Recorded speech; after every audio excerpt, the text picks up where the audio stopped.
اللہ تعالیٰ کی معرفت انسان کی ذہنی، عقلی، روحانی اور جسمانی نشوونما کے لیے سب سے زیادہ ضرورت ہے۔ انفیکٹ اللہ کا بندہ تو ہر وقت انتظار کر رہا ہوتا ہے کب مجھے نئی آیت ملے، کوئی نیا پیغام ملے، کوئی حدیث میں کوئی ایسے موتی ملے جس سے میری روح اپنے مالک سے، اس مقصود سے، اس معبود سے جڑ جائے جس سے ملنے کے لیے، جس کا قرب حاصل کرنے کے لیے ہی میرا وجود ہے، چاہے دنیا میں ہو یا آخرت۔ ایسی ہی ایک حدیث جسے حدیث قدسی کہتے ہیں، اس میں آپ صلی اللہ علیہ وسلم نے اللہ کا ایک کلام سنایا جس میں اللہ اپنے بندوں سے مخاطب ہو کر کہتے ہیں، یا عبادی، اے میرے بندو، انی حرمت الظلم علی نفسی، میں کسی پر ظلم نہیں کرتا اور میں نے اس کو اپنے اوپر حرام کیا ہے، میں تو رحم کرتا ہوں، ہر انسان پر، ہر مخلوق پر رحم کرتا ہوں، وجعلتہ بینکم محرما، اور میں تمہارے بیچ میں بھی چاہتا ہوں اور حکم دیتا ہوں کہ ظلم مت کرنا، زیادتی مت کرنا، اسے حرام سمجھنا، فلا تظالموا، اور کسی قسم کا ظلم مت کرنا۔ یا عبادی کلکم ضال، تم سب کے سب میرے بندوں گمراہ ہو، رستے کی تلاش میں ہو، تم سب ڈھونڈ رہے ہو، جس کو ملا یا جس نے پایا میں ہی ہوں جو اسے گائیڈ کرتا ہوں، اندھیروں سے اسے روشنیاں دکھاتا ہوں، ان وادیوں سے شک شبہات کی یقین میں لے کے جاتا ہوں، وہ ہم ہیں۔ فاستہدونی، تو تم ہدایت مجھ سے طلب کیا کرو، اہدکم، میں ہی رستہ دکھا سکتا ہوں۔ یا عبادی کلکم جائع،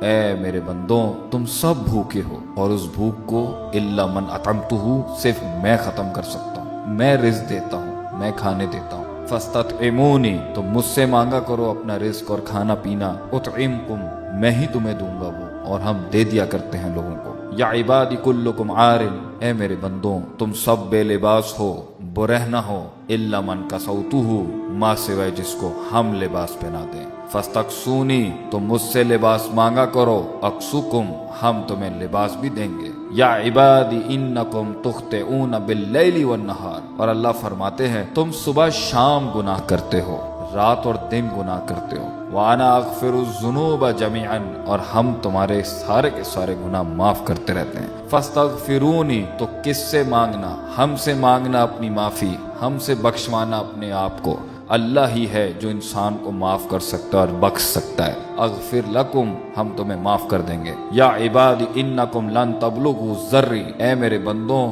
تم کسی نقصان کے مالک نہیں کہ تم مجھے نقصان پہنچا دو، ولن تبلغوا نفعی فتنفعونی، اور تم کسی نفع کے مالک نہیں کہ تم مجھے نفع پہنچا دو۔ یا عبادی لو ان اولکم وآخرکم وانسکم وجنکم، اے میرے بندوں تمہارے پہلے اور بعد میں آنے والے، تمہارے انسان اور تمہارے سارے جنات، اگر سب کے سب نیک بن جائیں اور ہمیں سجدہ دے دیں اور ہماری ہر بات کی اطاعت کر لیں، ما زاد ذالک فی ملکی شیئا، تو یہ میری ملکیت اور بادشاہت میں کسی چیز کا اضافہ نہیں کرے گی۔ یا عبادی، اے میرے بندوں لو ان اولکم وآخرکم وانسکم وجنکم، اور تمہارے پہلے اور بعد میں آنے والے انسان اور جن، سارے کے سارے، کانوا علی افجر قلب رجل واحد،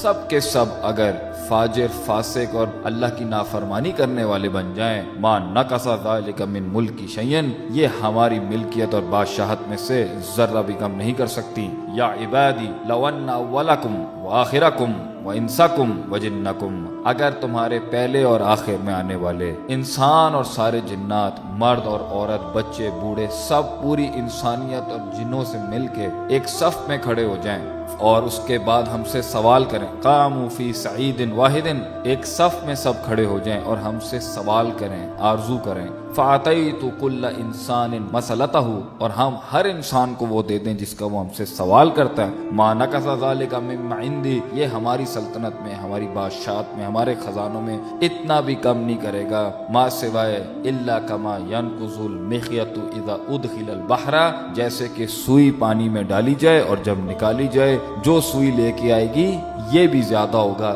اس سے بھی کم ہمارے خزانوں میں کمی نہیں ہو سکتی۔ یا عبادی، اے میرے بندوں انما ہی اعمالکم، یہ ہے تمہارے اعمال، احصیھا، میں انہیں جمع کر رہا ہوں، لکم، تمہارے لیے، ثم اوفیکم ایھا، ہم اس کی جزا دیں گے تمہیں اس سارے سلسلے کے بعد۔ فمن وجد خیرا،